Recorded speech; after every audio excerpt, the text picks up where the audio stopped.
మరి నేటి దినమున మనము 59వ కీర్తన ధ్యానం చేసుకుందాం.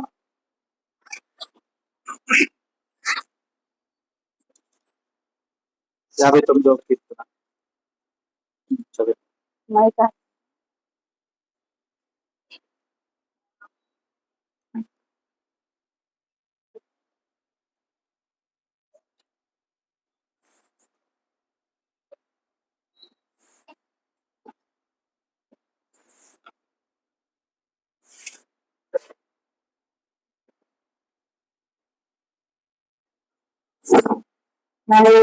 నా శత్రువుల చేతిలో నుంచి నన్ను తప్పింపు, నా మీద పడవారికి చిక్కకుండా నన్ను ఉద్ధరించుము. పాపము చేయు వారి చేతిలో నుంచి నన్ను తప్పింపు, రక్తపరాధుల చేతిలో నుంచి నన్ను రక్షింపు. నా ప్రాణం తీయముందని వారు పొంచి ఉన్నారు. యెహోవా, నా దోషమును బట్టి కాదు, నా పాపమును బట్టి కాదు, ఊరికే బలవంతులు నా పైన పోగబట్టి ఉన్నారు. నా ఇందులో ఆక్రమణం లేకుండాను వారి పరుగులన్నీ సిద్ధపడుచున్నారు. నన్ను కలుసుకొనిటికై మేల్కొను. సైన్యములు కడిగితే యెహోవైన దేవా, ఇశ్రాయేలు దేవా, అన్ని జనులందరినీ శిక్షించుటికై మేల్కొను. అధిక ద్రోహంలో ఎవరిని కనికరింపకును. సాయంకాలంలో వారు మరలా వచ్చెదరు. కుక్క వలె మరుగుచు పట్టణం చుట్టూ తిరుగుదురు. వినవారు ఎవరిలో లేరనుకొని వారు తమ చోట నుండి మాటలు, తమ నోట నుండి మాటలు రెల్లగొక్కుదురు. వారి పెదవులలో హద్దులున్నవి. యెహోవా, నీవు వారిని చూసి నవ్వుడు. అన్ని జనులందరినీ నీవు అపహాసించుదు. నా బలమా, నీ కొరకు నేను కనిపెట్టుకొనుచున్నాను. నా ఉన్నతమైన దేవుడు దేవుడే. నా దేవుడు తన కృపలో నన్ను కలుసుకొనను. నా కొరకు పొంచి ఉన్న వారికి సంభవించిన దానిని దేవుడు నాకు చూపించును. వారిని చంపకము, ఎలా అనగా నా ప్రజలు దాన్ని మరిచిపోతేమో. మాకేడమైన ప్రభువా, నీ బలము చేత వారిని చెల్లచెదరి చేసి అనగగొట్టుము. వారి పెదవుల మాటను బట్టి, వారి నోటి పాపమును బట్టి, వారి పలుకు శాపమును బట్టి, అబద్ధమును బట్టి వారు తమ గర్భమును చిక్కబడుతుగాక. కోపము చేత వారిని నిర్మూలము చేయము, వారు లేకపోయినట్లు వారిని నిర్మూలము చేయము. దేవుడు యాకోబు వంశమును ఏలుచున్నాడని భూమి గంతముల వరకు మనుషులు ఎదుగునట్లు చేయము. సాయంకాలంలో వారు మరలా వచ్చేది. కుక్క వలె మొరుగుచు పట్టణం చుట్టూ తిరుగుడు. తిండి కొరకు వారు ఇటు అటు తిరుగులాడుదు. తృప్తి కలుగుని ఎడల రాత్రి అంతే అవుదు. నీవు నాకు ఎత్తైన కోటగా ఉన్నావు, ఆపద్దినమున నాకు ఆశ్రయముగా ఉన్నావు. నీ బలమును గురించి నేను కీర్తించదని, ఉదయమే నీ కృపను గురించి ఉత్సాహగానం చేసేదని. దేవుడు నాకు ఎత్తైన కోటగాను, కృపగల దేవుడుగాను ఉన్నాడు. నా బలమా, నిన్నే కీర్తించేదని. ఇక్కడ మనం గమనించాల్సినటువంటి విషయం ఏంటంటే, ఈ లోకమందు మనము జీవిస్తూ ఉండగా ఈ లోకపరమైనటువంటి సమస్త విధానాలు కూడా మనల్ని కృంగదీసేవిగా ఉంటున్నాయి. సమస్తము అంటే ఎలా అంటే, సమస్తము అంటే ఇక్కడ మనం ఎలా అర్థం చేసుకోవాలంటే, నీకున్నటువంటి సంతోషము కొద్దిపాటిది అయితే నీకు కలిగే బాధ దాన్ని ఆవరించి ఉంటుంది. అంటే మనము సంతోషించిన కొద్ది సమయంలోనే వెంటనే విచారము కలిగే విధంగా ఉంటుందంట. అంటే ఇప్పుడు మన చుట్టూ ఆవరించి ఉన్నటువంటి ఆ వేదన, ఆ బాధ మనకు కలిగే సంతోషాన్ని మన దాకా రానికుండా చేస్తుంది. అప్పుడప్పుడు మనం వింటూ ఉంటాం, ఎవరన్నా ఏదన్నా మనకు ఏదన్నా సహాయం చేసి లేదా మంచి జరిగినప్పుడు తర్వాత వెంటనే ఇబ్బంది కలిగినప్పుడు, అరే పొందుకున్నామన్న ఆనందం ఒక్క క్షణం కూడా లేదు అనేటటువంటి విధానము, ఆ మాటలు మనం చాలా చోట్ల వింటూ ఉంటాం. అయితే దేవుడు మనకు తోడై ఉంటే మనం ఎప్పుడు కూడా ఇలాంటి మాటలు మాట్లాడేవారుగా మనం ఉంటాం. అందుకనే కీర్తనకారుడు అంటూ ఉన్నాడు, ఏమంటే చివరిగా చూడండి ఏమంటున్నాడు, 16-17 వచనాలు చదువుతా చూడండి. నీవు నాకు ఎత్తైన కోటగా ఉన్నావు, ఆపద దినమున నాకు ఆశ్రయముగా ఉన్నావు. నీ బలమును గూర్చి నేను కీర్తించదను. ఉదయమున నీ కృపను గూర్చి ఉత్సాహ గానము చేసేది. దేవుడు నాకు ఎత్తైన కోటగాను, కృపగల దేవుడుగాను ఉన్నాడు. నా బలమా, నిన్నే కీర్తించదను. మరి కీర్తనాకారుడు ఇక్కడ దేవుణ్ణి తన బలం అనుకుంటున్నాడు. అర్థమైందమ్మా? ఇప్పుడు చిన్నపిల్లలకి బలం ఏంటి? వెంటనే బలం ఏంటన్నా చేతులు పెట్టి ఆయన చూసుకోవాలి. వారికి ఉన్న బలం ఏంటి? తల్లిదండ్రులు. అర్థమైందా? వారికి ఏదన్నా కొనుక్కోవాలనిపించినప్పుడు వెంటనే అమ్మ దగ్గరికి పరిగెత్తుకొని వెళ్తామో, లేదా నాన్న దగ్గరికి పరిగెత్తుకుంటే వెళ్తామో, వెళ్ళి నాకు ఇది కావాలి, నాకు ఇది కొనిపించు అని మారం చేసి ఏడ్చి గెలుచుకుంటారు. అవునా? ఎందుకు గెలుస్తున్నారు? ఎలా గెలుస్తున్నారు? వారి బలం ఎవరు? వారి తల్లిదండ్రులు బలమై ఉన్నారు. కాబట్టి ఆ బలం దగ్గర వారు ఏం చేస్తున్నారు? తగ్గించుకుంటున్నారు. ఎలాగా? ఏడవడం ద్వారా కావచ్చు, చింతించడం ద్వారా కావచ్చు, ఏ రీతిగా అయినా సరే వారు తగ్గించుకొని వారి తల్లిదండ్రుల దగ్గర నుంచి వారు పొందుకుంటారు. ఆ రీతిగానే దేవుడు మనకు ఎత్తైన కోటగా ఉన్నాడు, మనం బలముగా ఉన్నాడు. ఇది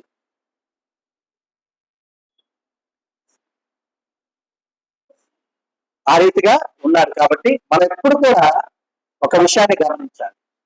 ఎవ్వరూ లేరు అనేటటువంటి ఆలోచన తీసివేయండి మైండ్. ఒంటరి నువ్వు ఒక్కరిగానే ఉన్నావు. నీ చుట్టూ 100 మంది బలంగా ఉండొచ్చు, అయినా సరే నువ్వు ఒంటరివే. ఎక్కడ వరకు నువ్వు ఒంటరివి? నీ యొక్క ఆలోచన విధానం లోకపరంగా ఉంటే మాత్రం నువ్వు ఎప్పుడు కూడా ఒంటరివే. కానీ నీ ఆలోచన విధానము దేవుడే నా బలం అనుకున్నావా, నువ్వు ఎప్పటికీ కూడా ఒంటరివి కాదు. ఎందుకని? ఒంటరి వాడే 1000 మంది అవుతారు. అర్థమైందా? కాబట్టి మన దేవుడు మనకు బలంగా ఉన్నప్పుడు అనేకమైనటువంటి మాటలు మాట్లాడేవారుగా ఉంటూ ఉంటారు. ఆ వారు ఎలాంటి వారు ఉన్నారో చూడండి.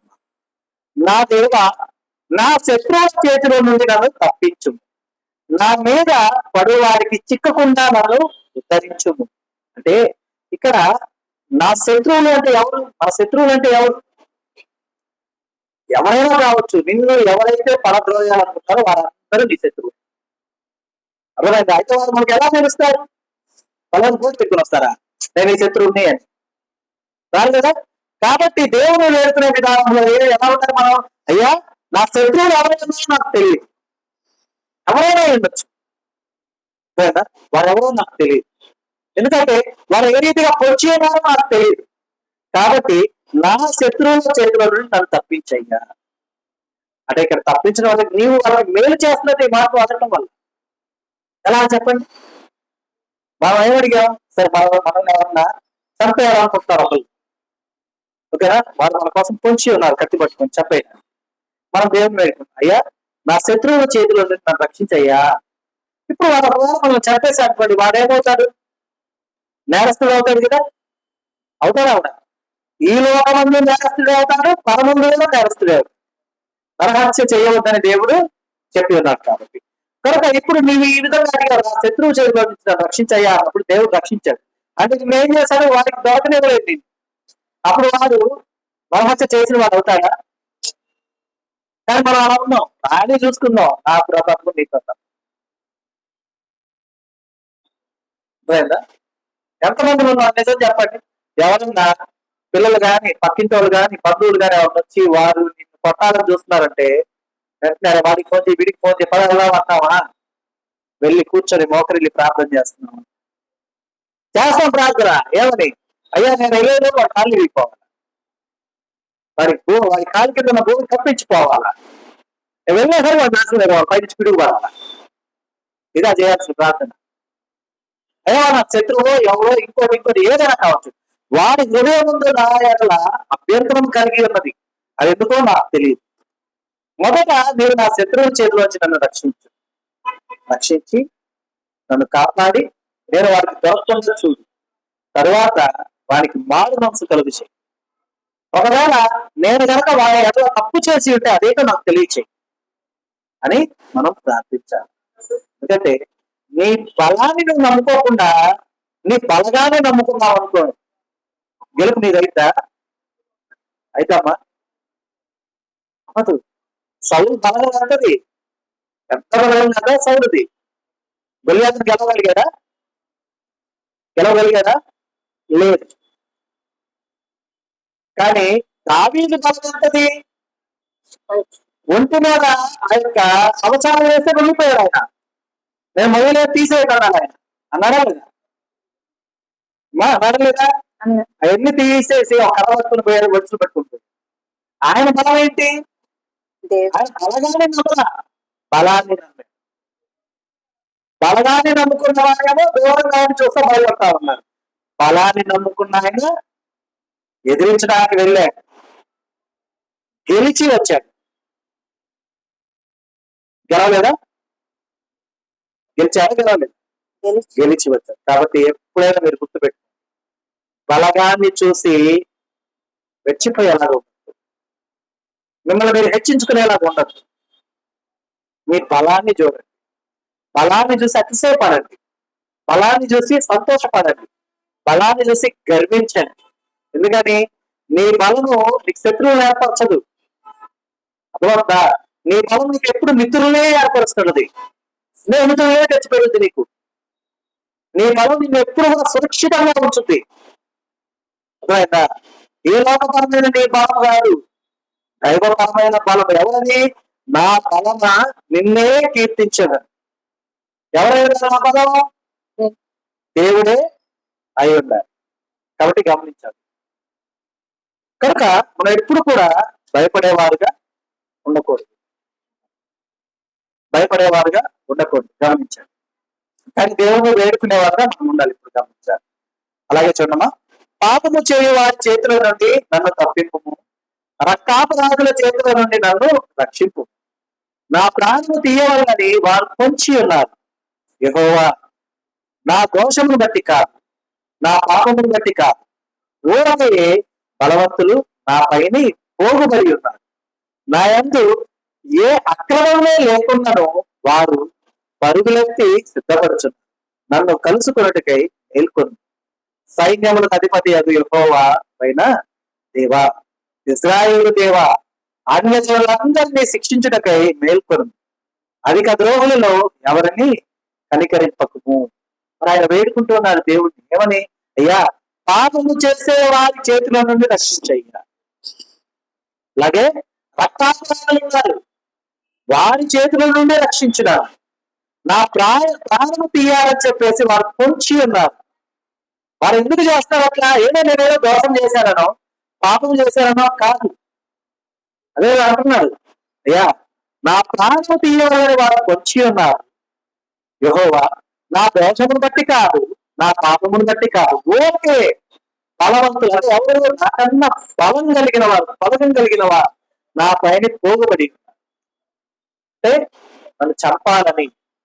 వారు ఏదో నేను దోషం చేశానో, వారికేదో కీడు చేశానో, వారికేదో పాపం చేశానో కాదు, ఊరికే.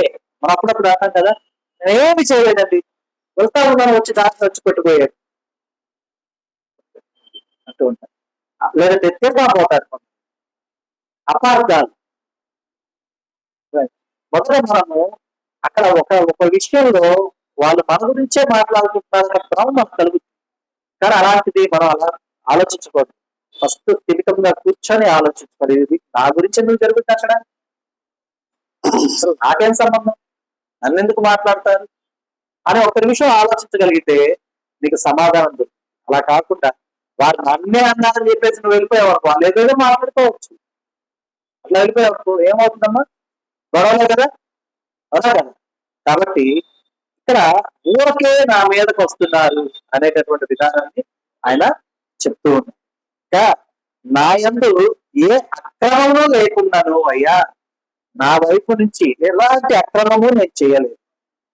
అయినా కూడా వారు ఏం చేస్తున్నారు? సిద్ధపడుతున్నారు. అయ్యా దేవా, నన్ను కలుసుకో అయ్యా, నన్ను కలుసుకుంటే మేల్కో, సైన్యములకు అధిపతి అయినటువంటి యెహోవా నా దేవా, ఇశ్రాయేలు దేవా, అన్యజనులందరినీ శిక్షించడకే మేల్కో, నువ్వు నిద్రలేయ్యా. అంటే ఆయన ఉద్దేశం ఏంటంటే ఇక్కడ దేవుడు నిద్రిస్తాడు అనేది కాదు అర్థం. కానీ ఆయన ఉద్దేశం ఏంటి? అయ్యా నీవేమీ చూడలేకపోతున్నావేమో, చూడట్లేదేమో, కానీ చూడు, మేల్కొని నన్ను చూడు, వారందరినీ కూడా శిక్షించు.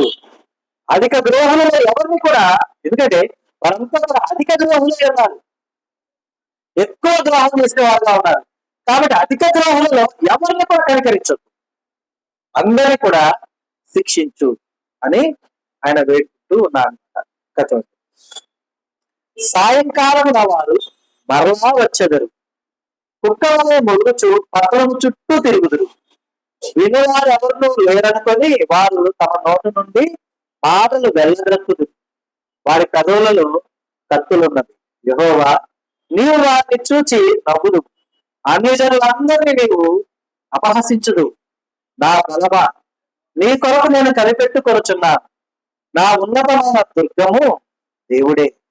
నా దేవుడు తన కృపలో నన్ను కలుసుకొని నా కొరకు పొంచి ఉన్న వారికి సంభవించిన దానిని దేవుడు నాకు చూపించెను.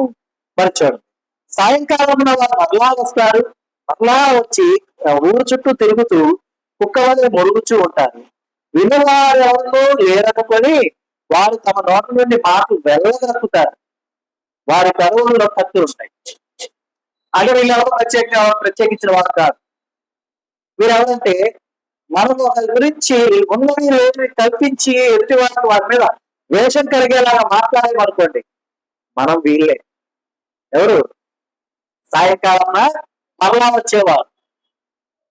వాళ్ళు ఎలా తిరుగుతున్నారన్నమాట? ఎలా తిరుగుతున్నారు? లేఖనాలు రాయబడి ఒక్క వల్ల తిరుగుతున్నారు. కాబట్టి అలాంటి వారుగా మనం ఎప్పుడు కూడా ఉండకూడదు. ఎందుకంటే మళ్ళీ చాలా మందికి ఎలా ఉంటుంది గమనించండి. ఒకవేళ మీలో ఉంటే మార్పు చేసుకోవడానికి ఆలోచించండి. మనకి ఏదైనా ఒక ఇబ్బంది కలిగి, లేదంటే ఏదైనా గొడవ జరిగి, లేదంటే ఏదైనా మాట్లాడి మనం మాట్లాడేసామనుకో, ఇక దాన్ని అప్పట్లో కట్ చేయడం, ఇక సాయంకాలం వరకు తిడతానే ఉంటాం. అటుపోతున్నోళ్ళు వినాలి. వాళ్ళు వినాలనే తిడుతుంటాం. ఎందుకు అలా తిడతాం? ఎందుకు? ఏమొస్తుంది? ఏమో రాదు. కొద్దిసేపు అలాగే తిడతామో హార్ట్ తగ్గుతుంది నీకే. ఎందుకని? బ్లడ్ ఏమవుతుంది? బాగా ఫోర్స్ఫుల్ గా సర్క్యులేట్ అవుతుంది. ఫోర్స్ఫుల్ గా సర్క్యులేట్ అవుతున్నప్పుడు హార్ట్ కి ఏమవుతుంది? సడన్ గా అట్లా ఆ ఫంక్షన్ అట్లా కొట్టిందనుకోండి, హార్ట్ కి స్ట్రోక్ వచ్చేస్తుంది. అర్థమవుతుందా? కాబట్టి మనం ఎవరు కూడా మొదట కోపంగా ఉండకూడదు. గమనించండి, తన కోపమే తన శత్రువు, తన శాంతమే తనకు రక్ష. అవునా? కాబట్టి మనం ఎప్పుడు కూడా కోపంగా ఉండకూడదు. మనల్ని ఎదుటిగా వచ్చి ఎవరైనా దూషించినా ఫస్ట్ మీరు చేయాల్సిన పని వెంటనే చేతి పెట్టి కొట్టడం కాదు. వెళ్ళిపోయి అక్కడి నుంచి ఇంటికి వెళ్ళి ముందు దేవుడికి మీ బాధ వెళ్ళగట్టి చెప్పి దేవుడికి వివరించి ప్రార్థన చేసుకోండి. వాళ్ళు ఎందుకు నన్ను అలా తిట్టవలసి వచ్చింది అనేది ఆలోచించుకోవాలి. అంతేగాని వెంటనే వాళ్ళ మాట అన్నారని చెప్పి మనం ఒక మాట ఇంకొక మాట మాట్లాడటం వల్ల ఉపయోగం ఏమైనా ఉందమ్మా? ఏం లేదు. కాబట్టి గమనించాలి. ఎందుకంటే వారి పెదవులలో ఏమన్నాయంటున్నారు? కత్తులు ఉన్నవి. మరి పెదాలను కత్తులు అంటే ఏంటి? ఆ మాటలు మనల్ని గుచ్చుతాయి, మన హృదయాన్ని నొప్పిస్తుంది. కాబట్టి అక్కడి నుంచి వెంటనే మనం వెళ్ళిపోవాలి, అక్కడ ఉండకూడదు. చూడండి, అయితే అలాంటి వారిని దేవుడు చూసి ఏం చేస్తాడు చూడమ్మా. అయ్యా, నీవు వారిని చూసి నవ్వు, అన్యజనులందరినీ నీవు అపహసించదు. అంటే వాళ్ళని చూసి ఇప్పుడు ఎవరైనా పిక్చర్ మాట్లాడుకుంటూ పోతున్నాం, వాళ్ళు మనం నవ్వుతా ఉన్నాం. అవుతాయి కదా, చిన్నపిల్లలు ఉంటారమ్మా, వాళ్ళు మాట్లాడుకుంటూ అక్కడ గిరగిర తిరుగుతా ఉంటారు. నవ్వుతామా? లేకపోతే ఏం చేస్తాం? మనం కూడా వాళ్ళతో గొడవ పడతామా? నవ్వుతాం. అలాగే దేవుడు అట్లాంటి వారిని చూసి నవ్వుతారు. ఆ వాళ్ళని మనలో ఉంటే మన కూడా చూసి నవ్వుతారు కదా. కాబట్టి మనం వాళ్ళు ఉండకూడదు. ఎందుకంటే అన్యజనులందరినీ ఆయన ఏం చేస్తున్నారు? అపహసిస్తూ ఉన్నారు, పరిహాసం చేస్తూ ఉన్నారు అన్యజనులు. ఇక్కడ అన్యజనులు అంటే ప్రత్యేకించబడ్డ వాళ్ళు ఎవరు లేరు. అన్యజనులు అంటే ఎవరు? దేవుని యొక్క ఆజ్ఞలు, దేవుని యొక్క కథలను, దేవుని యొక్క న్యాయ విధుల్ని సరిగా ఎవరైతే అనుసరించారో వాళ్ళు క్రైస్తవులుగా ఉన్నారో అన్యజనులే. అప్పుడే నేను చెప్పింది. అన్యజనులు అంటే ఎవరు? దేవుని యొక్క ఆజ్ఞలు సరిగా అనుసరించని వారు ఎవరైతే ఉన్నారో వారందరూ కూడా అన్యజనులే. ఇది గమనించాలి. అర్థమైందా? అయితే కీర్తనాకారుడు ఏమంటారు చూడండి, నా బలమా నీ కొరకు నేను కనిపెట్టుకోవచ్చున్నాను, నా ఉన్నతమైన దుర్గము దేవుడే. ఆయన వెంటనే గొల్లియాతును చెప్పి ఆయన మీరే పెద్ద లెక్క కాదు. ఇప్పుడు ఆయన ఏమంటున్నారు? అయ్యా, వాళ్ళు వచ్చి నా మీద పడుతున్నారు, నన్ను చంపాలని చూస్తున్నారు, నన్ను దూషిస్తున్నారు, అపహసిస్తున్నారు అని చెప్తూ ఉన్నాడు ఆయన. గొల్లియాతునే చంపిన ఆయనకు వీళ్ళొక లెక్క ఏమా కాదు. కానీ ఆయన ఏమడుగుతున్నాడు దేవుణ్ణి? నా బలమైన దేవ, నీ కొరకు నేను కనిపెట్టుకోవచ్చున్నా. ఎందుకని? నా ఉన్నతమైన దుర్గము నీవే. అంటే నాకు బాధ కలిగితే ఆ బాధను ఓదార్చేది నీవే, నాకు భయం కలిగితే నాకు ధైర్యం చెప్పేది నీవే. అర్థమైందా? నాకు వెన్నంటే ఉండి నడిపించేది నీవే, నన్ను బలపరిచేది స్థిరపరిచేది నీవే, కాబట్టి నేను నీకు మాత్రమే వివరించుకుంటాను అని ఆయన చెప్పకనే చెప్తూ ఉన్నాను. చూడండి 11వ వచనంలో ఏమంటారు చూడమ్మా, వారిని చెప్పకము ఏలయనగా నా ప్రజలు దానిని మర్చిపోదురేమో, మా కేవలమైన ప్రభువా నీ బలము చేత వారిని చెల్లా చెవిరిగా చేసి అరగొట్టుము. చంపేస్తే వాళ్ళు అతను అయిపోద్ది, మర్చిపోతారు, కానీ చెప్పవద్దు. మరి ఏం చేయాలి? చెల్లా చెదురు చేయాలి, అనగొట్టాయి. అంటే ఇక్కడ ఏం లేదు, మరి చెల్లా చెదురు చేయడం అనగొట్టమంటే వెంటనే దేవుడు వాళ్ళందరి కాలు చేతులు లేకపోతే ఒక్కటి ఒక చేయి విసిరేయమని కాదు కీర్తనకారుని అర్థం. అర్థమైందా?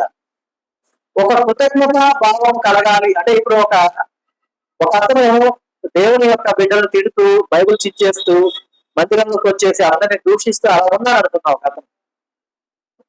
మన వాళ్ళు ప్రార్థన చేస్తారు, అయ్యా అతన్ని చంపివేయరు, చెల్లా చెదురు చేసి ఆనగొట్టయ్యా అతన్ని ప్రార్థన చేస్తారు. అంటే ఈ పాఠంలో అక్కడ ప్రార్థన రూపంలో వాళ్ళు చేశారు. ఇప్పుడు దేవుడు ఏం చేశాడు?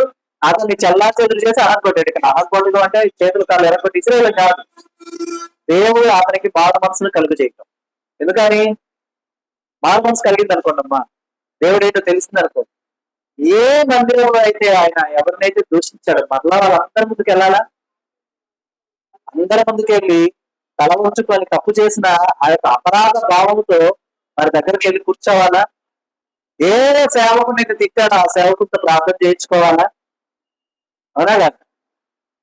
అప్పుడు ఆ హృదయం పశ్చాత్తాపంతో చెల్లా చెదురవుదా? అననుకోవదా?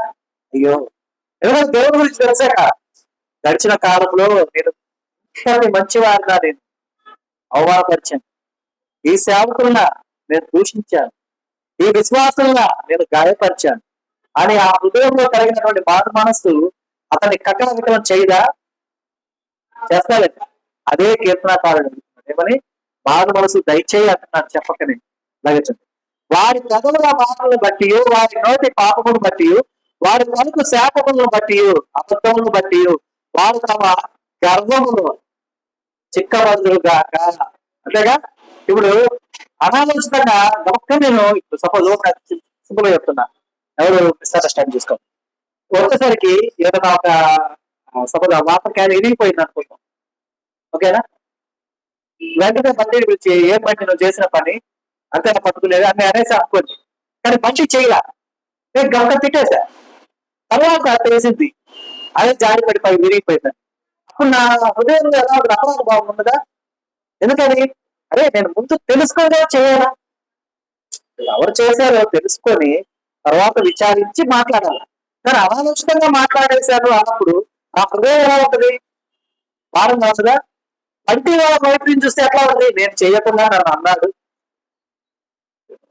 అని ఆ చూసే చూపులకి ఇక్కడ నిలబడ్డ వారు పాస్టర్ గారు చెప్పగలరా వాక్యం? ఎందుకని? చూస్తే బండి ఏం చూస్తుంటాడు, ఇట్లాంటిస్తుంటది. నిజం తెలిసాక తెలియకముందు బట్టి అయినా ఏమనుకుంటాడు, ఒకవేళ నేను చేశానని ఎవరు చెప్పారేమో అనుకుని అన్నారేమో, కానీ బట్టి ముందే నాకు నిజం తెలిస్తే అవునా? కాబట్టి అదే ఆయన అడుగుతూ ఉన్నాను మరి ఏమని, వారి పెదవుల మాటలను బట్టి, అంటే నన్ను దూషించారయ్యా వారి మాటలను బట్టి, అలాగే వారు నా మీద శాపంగా పలికారు, శాపగ్రస్తుడని, ఇంకా నాశనమైపోతాడని, దుర్మార్గుడని, ఇలాంటి వాడు పుట్టకపోయినా పుట్టకుండానే మేలని, ఇలాంటి మాటలు పలుకుంటారు. కాబట్టి వారి శాపములను బట్టి, అబద్ధములను బట్టి నేను కొందరు మళ్ళీ చెప్పాను సార్, అబద్ధం గోడ కట్టిన నేను చూసా, అంటే నేను చూశాను, అవును అంతే అని చెప్పేస్తాను. ఇలాంటి అబద్ధములను బట్టి, అలాగే వారు తమ గర్వములను చిక్కుబడుతుంది గాక. ఇప్పుడు ఇవన్నీ పలికిన వాళ్ళకి, వాళ్ళు పలికిన మాటలన్నీ కూడా అనాలోచితమైన మాటలు అనగానే ఇక వాళ్ళు, నేను ఎలాగైతే బంటికి చిక్కుపడ్డానో ఇక వాళ్ళు కూడా అంతే కదా. నేను బంటి కావాలనుకుంటాడు, ఇక బంటి రాగలుగుతాడు ఇంకోసారి. అదే బంటి వెనకొట్టమని కాదు నేను చెప్తున్నా. ఇప్పుడు నిజంగానే బంటి మనం నేను ఎరగొట్టుకున్నానే, ఎరగొట్టే ఉన్నారు కదా చెప్పి నేను వచ్చేసరికి వెనకొట్టు గమ్ము కూర్చున్నా అనుకో. ఇప్పుడు నాకు అనిపిస్తుంది బంటి అని, కానీ బంటి అని అనగలుగుతారు ఇంకా. ఎందుకని? లాస్ట్ టైం జరిగిన మిస్టేక్. కాబట్టి అలాగే ఎవరైతే గర్వంగా ఉంటారో, ఎవరైతే అనాలోచనగా మాట్లాడతారో, ఎవరైతే శాపంగా మాట్లాడతారో, ఎవరైతే ఇష్టానుసారంగా మాట్లాడతారో, వారికి నోటికి వచ్చిన మాటలు మాట్లాడతారో, వాళ్ళందరూ కూడా చిక్కబడతారు, తలెత్తుకోలేదు.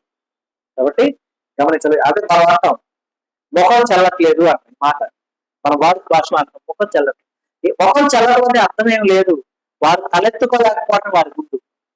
అదే ఎందుకని? వారు తెలియకనే దూషించారు. అర్థమైందా? కాబట్టి దేవుని బిడ్డలైన వారమైన మనము అలా తొందరపడే వారికి ఎప్పుడు కూడా ఉండకూడదు. కోపము చేత వారిని నిర్మూలన చేయు, వారు లేకపోయినట్లు వారిని నిర్మూలన చేయు. దేవుడు యాకోబు వంశమును ఏలుచున్నారని భూ దిగతముల వరకు మనుషులు ఎరుగునట్లు చేయి. ఇక్కడ కీర్తనకారుడు జరుగుతున్నాడు, ఏమైనా కోపము చేత వారిని నిర్మూలించయ్యా, వారు లేకుండా ఉన్నారు, వాళ్ళు నిర్మూలన చేసే దేవుడు ఉన్నారని తెలుసుకునేలా చెయ్యాలి. అంటే వెంటనే ఏంటి, వెంటనే వాళ్ళు గూడి చేయి, వాళ్ళని మట్టి చేయి, మశానం చేయగా అని కాదు అడుగుతుంది. మీకు ఒక సింపుల్ ఎగ్జాంపుల్ నన్ను తీసుకొని చెప్తాను. ఇప్పుడు మీరే ఉన్నారు, నా పాటికి నేను విగ్రహారాధన చేస్తూ తన మీద గులాబ్ జల్లుకొని వినాయక చవితికి ఎగురుతూ మీ మధ్యలో నుంచి ఇంట్లోకి మధ్యలో తిరుగుతా ఉన్నా. మీలో ఒకరు ప్రార్థన చేశారు, ఆ ప్రార్థన ఇదే, ఏమని? అయ్యా, నీ మందిరంలో ఇతడు ఇలాగనే తిరుగుతూ ఉన్నాడు, కోపం చేత అతన్ని నిర్మూలన చేయాలి అన్నాను. అలాగే ఏమన్నారు? అతడు లేకపోయినట్లు నిర్మూలన చేయి. ఎవరు ఇక్కడ మీరు అంటుంది? ఎవరైతే విగ్రహాలను డ్యాన్స్ చేస్తున్నా శ్రీకాంతున్నాడో, ఎవరైతే దేవుని సన్నిధికి రాకుండా జులాయిగా తిరుగుతూ విగ్రహారాధన చేస్తూ వ్యతిరేకంగా ఉన్నారో వారిని నిర్మూలన చేయమన్నారు. మీరు దేవుడు చేశారో చేయలేదు నిర్మూలన? పడున్నాడు ఇప్పుడు అలా తల మీద గులాబ్ చల్లుకొని వచ్చి ఇక్కడ తిరిగే వాడు ఉన్నారా? ఉన్నారమ్మా? లేదు. లోకపరమైన పాటలు డాన్స్ వేసుకుంటా రెక్కలు కట్టుకొని తిరిగేవాడు ఉన్నారా? లేదు. ఎందుకంటే దేవుడు నిర్మూలన చేశాడు, అదే వాడిని తీర్చివేశాడు పూర్తిగా. అంటే దాని అర్థము వాడిని చంపివేయడం అనే కాదు, వాటిలో మార్పు తెప్పించి దేవునికి అనుకూలంగా ఉండే విధంగా చేయడం. అదే కీర్తనకారుడు అడుగుతూ ఉన్నాను అనమాట. చూడండి, అలాగే చూడండి, సాయంకాలం వాళ్ళు మరలా వచ్చేదరు, కుక్కలను మొరుగుచు పట్టణం చుట్టూ తిరుగుతారు, తిండి కొరకు వారు ఇటు అటు తిరుగులాడరు, తృప్తి కలగని అలా రాత్రి అంతా ఆగుతారు. అంటే ఆ తిట్టే వాళ్ళకి సాటిస్ఫాక్షన్ అంటే చిన్న రీల్ ఒకటి చూశాను, జోక్ అయిపోతున్నా ఎవరు ఫన్నీగా. ఆ రీల్ లో భార్య అంటుంది భర్తతో, ఏం తోచట్లేదు, వస్తే గొడవ పడినట్టు, నాకు అస్సలు తోచట్లేదు, కొంచెంసేపే గొడవ పడు, ప్లీజ్ ప్లీజ్ బతులు. అతను అంటాడు, అలా ఏమొద్దు, మీకు ఏం కావాలి చెప్పు, వాడు మాట్లాడుకొని తెచ్చి పెడుతుంటా, పేరు గొడవ అంటాడు. అంటే తృప్తి అనమాట. ఆ స్త్రీ అంటే వాళ్ళు ఫన్నీగా పెట్టారు వీడియో, వాళ్ళకి ఏంటి తృప్తి లేదు. అలాగే నోటికి వచ్చిన మాటలు మాట్లాడేటటువంటి వారికి ఏదో ఒకటి మాట్లాడు. మీకు తెలుసో తెలీదో, కర్ణమను మున్సూబ్ అని ఒక అతను ఉండేవాడు, ఐస్ బండ్ వేసి అమ్ముతుంటారు, ఐస్ అమ్ముకుంటా ఉంటారు. మున్సూబో కర్ణము, మున్సూబా ఆయన ఐస్ అమ్ముతా డబ్బులు ఇచ్చిన పెట్టాడు, కానీ తెల్లనే ఉంటాడు, ఐస్ బండ్ వేస్తాడు. చిన్నప్పుడు మరి ఇప్పుడు ఉండాలి తెలియదు, సరిపోయారా? ఓకే. ఆయన ఐస్ బండ్ అది ఒక చిన్న బండి ఉంటుంది, చక్కగా నెట్టుకొని వెళ్ళే బండి. మరి తెరతాను ఒకటి ఎవరు కొన్నారు ఆయన దగ్గరకు వచ్చి చెప్పండి? చాలా చందాలుగా పెడుతుంటాడు. అంటే అతనికి ఏం బాగుందో ఏంటో మనకు అనవసరం. అంటే అతనికి ఆయన ఉన్నటువంటి విధానం ఏంటి, ఎప్పుడు తిట్టడం అనేది ఆయనకు పరిపాలన అయిపోయింది. అదే ఆయన తృప్తి లేదు. నేను అనుకునేవాడిని అన్నమాట, ఈయన నిద్రలో కూడా తింటా ఉంటాడా అంటే. అప్పుడు నేను చాలాసార్లు 2-3 సార్లు కొనుక్కున్నా ఆయన దగ్గర, డబ్బులు ఇస్తాను కొనుక్కునే ఆయన మళ్ళీ ఆయన రూపాయి అంటాడు, ఐస్ తీసిస్తాడు, డబ్బులు ఇస్తాడు, వెళ్ళిపోయాడు, స్టార్ట్ చేసుకుంటాడు. ఇప్పుడు ఎవరిని తిట్టాడు ఆయన? కొడుకున్న తిట్టాడా లేక ఎవరు తిట్టాడు? అంటే ఇక్కడ ఆయన జీవితంలో ఏదో ఒకటి జరిగింది. ఆ జరిగే దాన్ని ఆయన ఎలా గెలుస్తున్నాడు అంటే ఆయన గెలవాలనుకునే విధానం శక్తితో గెలవలేకపోయి ఉండొచ్చు, యుక్తితో గెలవలేకపోయి ఉండొచ్చు, కానీ అతడు ఆ మాటలతో ఇష్టానుసారంగా మాట్లాడుతూ ఆయన తృప్తి పడే విధానాన్ని ఆయన ఎంచుకొని ఉండొచ్చు. మేబీ లేకపోవడం అలాగనే మీరు తిప్పగలరు. ఇక్కడ ఉన్న మాటకి అర్థం చెప్తున్నా అన్నమాట. తిండి కొరకు వారు ఇటు అటు తిరుగులాడారు, తృప్తి కలగని ఎలా వారు రాత్రంతా కూడా ఆగుదురు. తిరగడం ఆగుతానే కాదు, తిరుగుతూనే ఉంటారు, అక్కడే ఉండి వెళ్తారు అనమాట. అది దాని అర్థం. కాబట్టి మనం అలా ఉండకూడదు. గమనించండి, దేవుని విగ్రహమైన మన రేపటి రోజు ఏమి జరుగుతుందో ఈ రోజు మనకు తెలియదు. రేపటిని కూర్చిన భయం మనలో ఉంటుంది. అయితే రేపటిని కూర్చిన భయం నీకు ఎప్పటికీ కూడా ఉండకుండా ఉండాలి అంటే కనుక దేవుడు నీకు ఎత్తైన కోర అన్న సంగతి నువ్వు మర్చిపోవద్దు. దినమున ఆయన నీకు ఆశ్రయ దుర్గమై ఉన్న సంగతి మర్చిపోవద్దు. నీ బలమును గురించి నువ్వు చింతించవద్దు, కానీ నీకున్న బలమును కీర్తించు. నీ బలం ఏంటి? లోకపరమైన బలం కాదు. దేవుడు నీకు బలమైన సంగతిని గుర్తించు, ఆయన కీర్తించు, ఆయన్ని బట్టి ఆయన స్తుతించు. అర్థమైందా? నీ బలము దేవుడే, నీ ఆలోచన దేవుడే. ఇప్పుడు నువ్వెప్పుడు కూడా గెలిచేవారుగానే ఉంటావు, కానీ ఓడిపోయేవారుగా ఎప్పటికీ ఎన్నటికీ ఎవరు కూడా ఉండరు. కాబట్టి అవి గమనిస్తూ దేవుళ్ళు ఎదుగుతూ ఫలిస్తూ దేవుని బిడ్డలుగా ఆయన రాజ్యమందు వర్ధిల్లుటకై దేవుడు తన కృపతోను తన జ్ఞానంతో మనందరినీ నింపి నడిపించునుగా. ఆమేన్. అందరికి వందనాలు. ఒక 5 నిమిషాలు అందరూ